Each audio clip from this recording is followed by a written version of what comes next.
Hello students, class 10 CBSE का chapter 3 की introduction video है जिसके अंदर हम आपको बताएंगे pairs of linear equations in two variables. इसका मतलब क्या है? लीनियर इक्वेशंस वो होती हैं, अगर कोई इक्वेशन है उसकी डिग्री 1 होती है, वो होती है लीनियर इक्वेशन। पेयर्स मीन्स दो इक्वेशन होंगी, टू वेरिएबल मीन्स उन दोनों इक्वेशंस के अंदर दो वेरिएबल्स होंगे। फॉर एग्जाम्पल के लिए आपको बता देते हैं,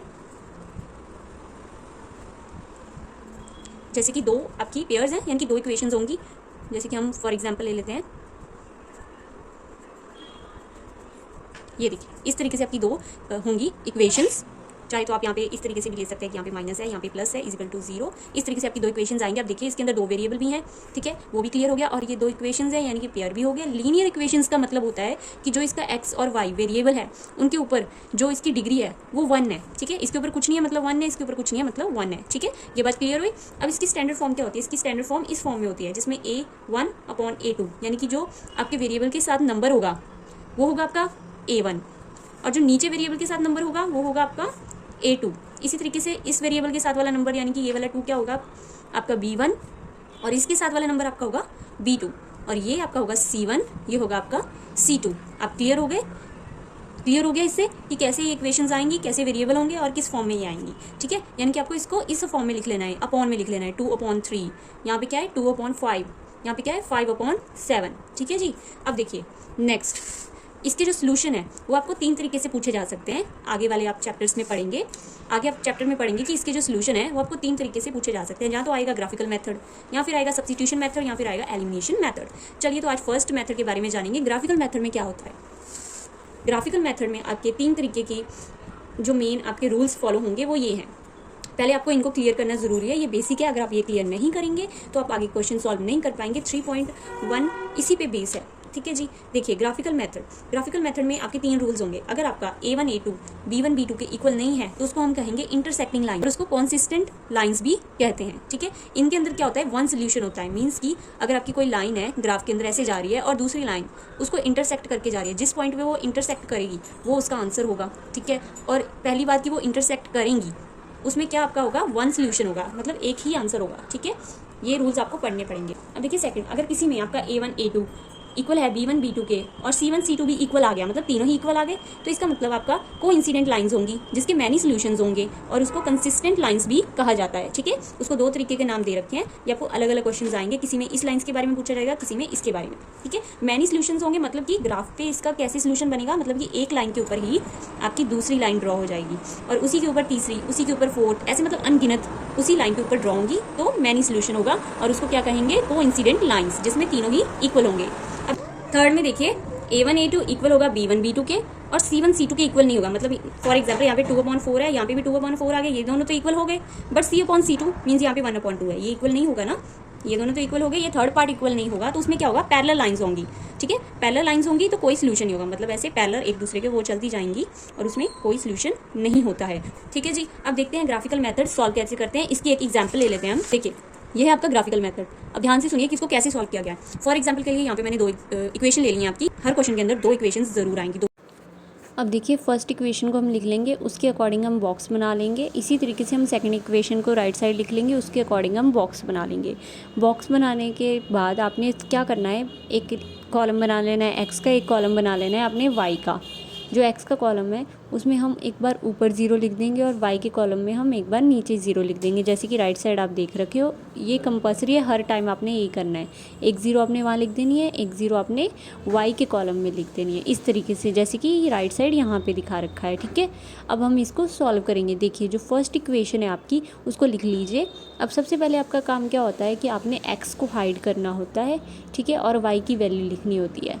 तो एक्स की वैल्यू हम 0 पुट कर ही चुके हैं, तो हमने सबसे पहले एक्स को ही हाइड करना है दोनों तरफ जब हम सॉल्व करेंगे, ठीक है। एक्स को हाइड करेंगे हम। फर्स्ट इक्वेशन लिखिए सबसे पहले, नीचे लिख लेते हैं हम y के वैल्यू क्या आई है? 7y = 50, ठीक है। y के साथ जो 7 है वो मल्टीप्लाई में है, नीचे जाएगा वो डिवाइड में आ जाएगा 7, और उसकी कटिंग करने पे 7 के टेबल पे 49 आएगा 7 पे, और 0.1 आंसर आ जाएगा। इसमें अपने पॉइंट के बाद बस एक ही डिजिट लिखना होता है, उससे ज़्यादा नहीं, ठीक है, चाहे कितने भी आएँ। अब देखिए सेकंड पार्ट इसका सॉल्व करेंगे जिसमें हमें y को हाइड करना है। पहले हमने x को हाइड किया, अब हम y को हाइड कर लेंगे और बाकी जो इक्वेशन में बचा है वो हम लिख लेंगे। क्या बचा है आपका 5x इक्वल टू 50। 5x आपका प्लस का, इसलिए मैंने वहाँ पे प्लस का साइन लगाया है। x के साथ जो 5 है वो मल्टीप्लाई में है, तो नीचे जाके अपॉन में वो डिवाइड में आ जाएगा। डिवाइड में आएगा तो कटिंग करने पर आपकी x की वैल्यू यहाँ पे 10 आ जाएगी, ठीक है। तो यहाँ पे x की वैल्यू भी आ चुकी है और y की वैल्यू भी आ चुकी है। अब देखिए सेकंड इक्वेशन में भी आपने सेम इसी तरीके से बॉक्स बनाना है। x और y का दोनों तरफ आपने 0 लिखनी है, एक बार x की वैल्यू पुट करनी है, एक बार y की वैल्यू में 0। अब देखिए इसको सॉल्व करेंगे। पहले तो हम इक्वेशन लिखते हैं, तो पहला रूल हमारा क्या है कि हम x को हाइड करेंगे, ठीक है। x के साथ जो भी है उसको हाइड कर लेंगे, तो क्या बचा प्लस का 5 इक्वल टू 46, ठीक है। इसको नीचे आप लिख लो, प्लस का 5 इक्वल टू 46। y के साथ 5 जो है वो मल्टीप्लाई में है, नीचे जाके अपॉन में वो डिवाइड में आ जाएगा, ठीक है। डिवाइड करेंगे तो हमारा फाइनली आंसर आएगा 9.2। आप इसको डिवाइड करके देख सकते हैं। तो यहाँ पे y की वैल्यू क्या आ गई 9.2, x की वैल्यू यहाँ पे क्या है 0, ठीक है। तो हम यहाँ पे लिख लेते हैं 9.2 हमारी y की वैल्यू आ चुकी है। अब नेक्स्ट पार्ट में हमने क्या करना था, पहले हमने x को हाइड किया, अब हम y को हाइड करेंगे। देखिए अब हमारे पास क्या बचा, प्लस का 7x इजिकल टू 46। x के साथ 7 जो है मल्टीप्लाई में है, नीचे जाके डिवाइड में आएगा, अपॉन में आने के बाद कटिंग होगी, आपकी x की वैल्यू आ जाएगी 6.5। तो इसको हम टेबल के अंदर लिख लेते हैं कि हमारी अगर y की वैल्यू 0 है तो x की वैल्यू हमें कितनी मिली 6.5। अपने पॉइंट के बाद बस एक ही डिजिट लिखना है। हमारे दोनों ही बॉक्सेस रेडी हो गए हैं ग्राफ में रिप्रेजेंट करने के लिए। तो इसको अब रिप्रेजेंट करके दिखाते हैं आपको कि किस तरीके से रिप्रेजेंट करते हैं। ग्राफ बनाना आपको आता ही होगा, ठीक है। अब हम स्टार्ट करते हैं। चलिए देखिए x की वैल्यू 0 है, y की वैल्यू 7.1 है, वो भी पॉजिटिव। तो जो 0 है उसको तो भूल जाइए, y की वैल्यू हमें यानी कि y की लाइन पे पॉजिटिव 7.1 ढूंढना है। y देखिए पॉजिटिव चाहिए हमें, नेगेटिव नहीं, ये ध्यान रखिएगा। तो पॉजिटिव हमारा ऊपर की तरफ है, y कितना है 7.1, तो यहाँ पे एक हल्का सा डॉट लगा लेंगे, ये हो गया हमारा 7.1। अब नेक्स्ट देखिए x की वैल्यू 10 है और y की वैल्यू क्या है 0, तो 0 को भूल जाइए। 10 वैल्यू किसकी है x की, तो हमें x वाली लाइन पे 10 की वैल्यू पे मार्क करना है, वो भी पॉजिटिव है, नेगेटिव नहीं है, ध्यान रखिएगा। अब हम स्केल की हेल्प से इन दोनों पॉइंट्स को जॉइन कर देंगे, एक सीधी लाइन खींच देंगे, ठीक है। और ये कौन सी इक्वेशन थी, हमारी फर्स्ट इक्वेशन थी, उस इक्वेशन को यहाँ इस लाइन के ऊपर लिख देंगे। अब देखिए सेकंड इक्वेशन जो है हमारी, उसमें देखिए x की वैल्यू तो 0 है, y की वैल्यू 9.2 है। तो 9.2 पॉजिटिव है, यहाँ पे आ गया, ठीक है, यहाँ पे हमने ड्रॉ कर दिया। एंड उसके बाद नेक्स्ट देखिए x की वैल्यू क्या है 6.5, y की वैल्यू 0 है तो उसको भूल जाइए, x की वैल्यू 6.5 ये रही, यहाँ पे एक डॉट लगा लिया। अब इन दोनों पॉइंट्स को हम फिर से ज्वाइन कर देंगे, ठीक है जी। इन दोनों पॉइंट्स को जैसे ही हमने ज्वाइन किया तो यहाँ पे लिख देंगे ये कौन सी इक्वेशन है, इक्वेशन नंबर सेकंड है, वो लिख देंगे।